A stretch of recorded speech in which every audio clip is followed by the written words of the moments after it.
My favorite part about depositing anything is you have like minutes and minutes and minutes of just nothing, and then and that's up here. Just in case anyone ever wanted to know what an OLED looks like, that's what they look like. This one's pretty bad, but that's alright. Geez, you really can't see the rest of the electrodes with a camera, can you? Oh my god.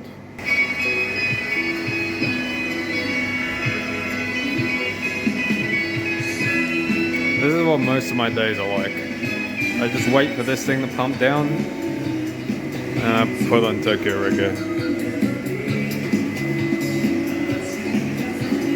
Automated, taking data.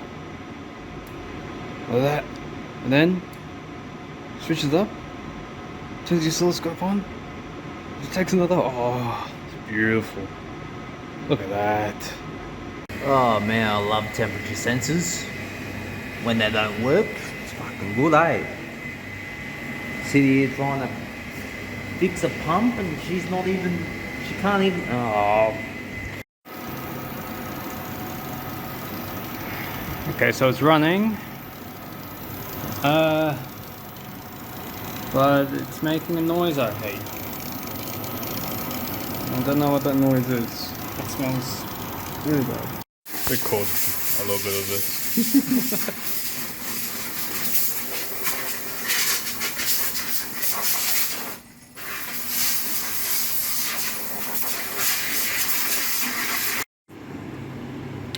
So, yeah, best part about trying to fix shit yourself is coming up with solutions for things that aren't exactly safe or okay, but still working. As we see here, this is an extremely dangerous setup where I've just ripped out the power supply for this thing and now I'm using a laboratory power supply to run it. And it's perfectly fine. Don't worry about the 2 kilovolt capacitor and the extreme high voltage all this equipment has. That's fine. Absolutely fine. Alright, so there is a problem with this thing.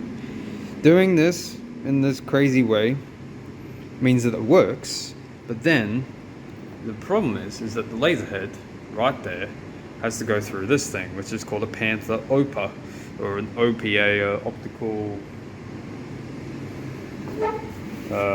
is an optical parametric oscillator. So this thing right here can do basically any wavelength that we want within basically the range that we're looking at. But the thing is I don't know how it works, and I don't even know if it lasers. So we've gone to the little baby option. So this right here is basically the exact same laser, except it's a tiny version. It's literally called a mini light, and it is so cute. And it creates enough light to blind me. So that's pretty cool. So this thing here, I don't know. We'll see if it works. But I'm gonna make sure that I don't blind myself. And this, don't worry about the safety on this thing. I'm still like fixing it, so it's fine. Okay, something I was kind of worried about was this setup. So typically,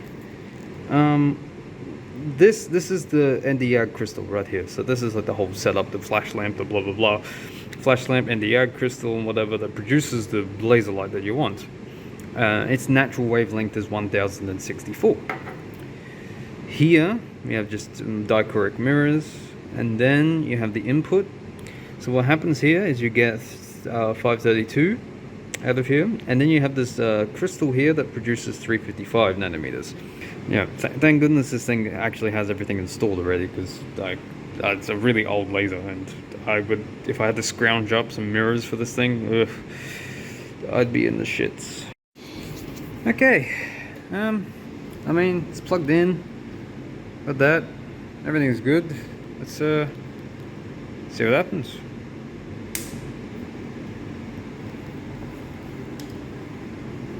Oh shit! Well, she turned on. Sure.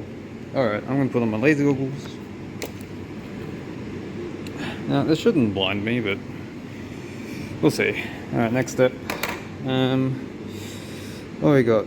Turn the key switch on. The red AC power on LED. It is not a red LED. It is a green one, but okay, whatever. Same shit. Turn the key switch on. The cooling fan and water pump will start. And the yellow stop LED and the red laser on light will start blinking for 8 seconds. Moment of truth.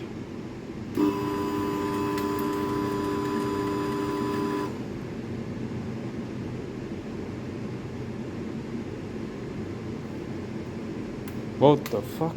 What was that noise? That was the worst noise I've ever heard in my life.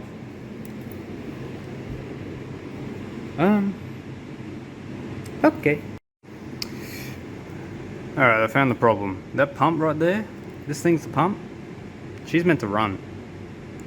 It's not running. So this thing just dead on arrival. Shit, eh? We'll have to figure out how to turn that pump back on. Okay, so it does actually work. So that's the pump going, and it doesn't feel like there's any leaks. But we've run into a new issue. Yeah, the only switch that works is this one. So this one and this one, which are the most important ones, because you need to start the laser, don't work. So I'm gonna have to solder this new switches on. Yay! Alright, now admittedly, I can't really tell you what I'm doing at this point, because I don't know. It's like, I mean, this is the front panel electronics, and now we just got to fix these switches here. But I don't even know what these switches are, so we're gonna have some fun, I think. Okay, so I've tested the resistance of the water, and it's they could use some replacing, I think. I mean, I just put some new one in there like the other week, but maybe it needs to be replaced or something, because I was getting 0.7 mega ohms. Probably should get like 1 mega ohm, so maybe some voltage is leaking from the flash lamp into ground. I don't know. But the test I'm going to do today is I'm going to get an old receipt. Here's one I prepared earlier. I'm going to get an old receipt. I'm going to put it basically right here, right in front of the oscillator, while the laser head is off, and then we'll see if it burns. And if it burns, then we know we're still getting laser light. And the reason we're going to use an old receipt is because, well, receipts are made of thermal paper, and thermal paper burns or goes black very nicely. Oh, additionally, I probably won't record the firing of the laser with the laser head off, because I'm worried that reflections will probably kill my phone. So we'll see. She works. She works beautifully, kind of. Not really. A lot of this thing in the Oppo needs a realignment. Most of these dichroic mirrors and everything need to be still realigned, because I'm getting like trace images. But we can do an energy test today, so that's what I'm gonna do. Yeah, probably still need to realign these mirrors first though. I'm still scared to have my phone on while filming any of that, so I'm not going to do that. Because it probably just bust out the sensor on this thing. But yeah, see how it works. Okay, so it has been 2 days. Yup. So it's been 2 days of basically aligning all of this junk. I should probably get some nitrogen gun in here and just basically go through and undust the whole thing, but yeah, basically it works, kind of. I took off the cover of this thing, and I needed to actually realign some of the harmonics in here.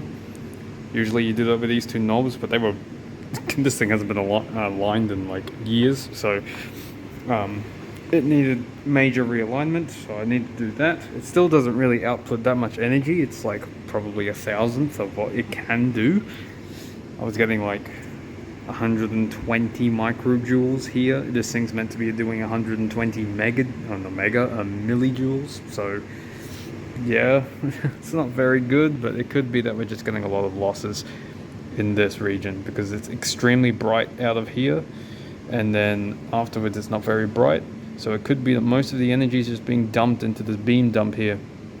This beam dump is also not very good anyway, so oh well.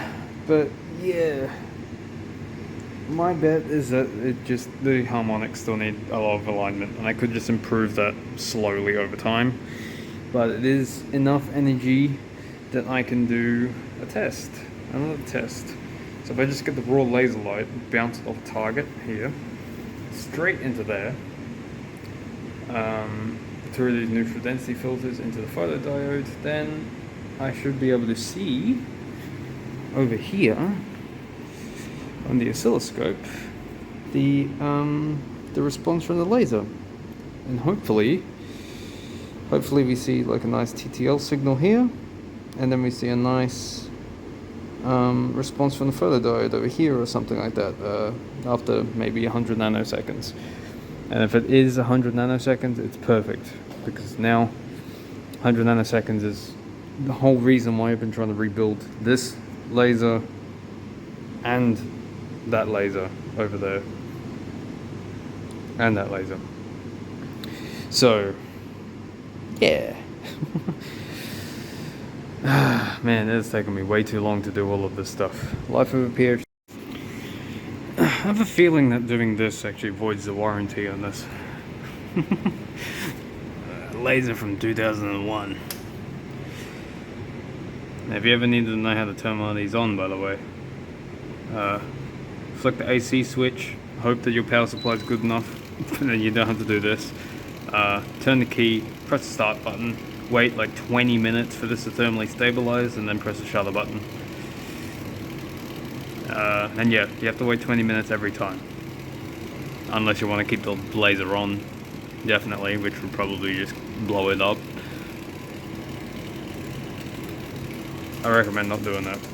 Okay, well, I mean, the laser works.